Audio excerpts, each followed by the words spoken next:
വാസ്തവത്തിൽ ഭാഷ ആശയവിനിമയോപാധിയാണ് എന്ന റെഡിമെയ്ഡ് ഉത്തരം റദ്ദ് ചെയ്യാനാണ് ഞാൻ ശ്രമിക്കുന്നത്.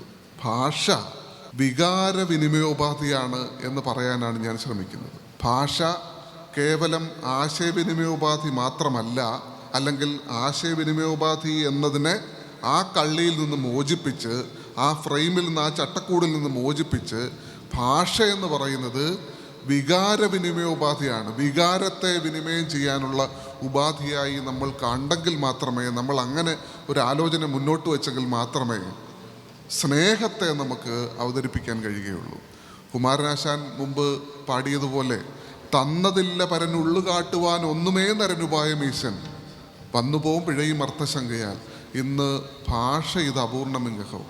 ഭാഷ അപൂർണമാകുന്നത് എനിക്ക് എൻ്റെ ഉള്ള് അപരനായ മറ്റൊരാൾക്ക് പ്രദർശിപ്പിക്കാൻ കഴിയാതെ വരുമ്പോഴാണ് ഭാഷ അപൂർണമാകുന്നത്.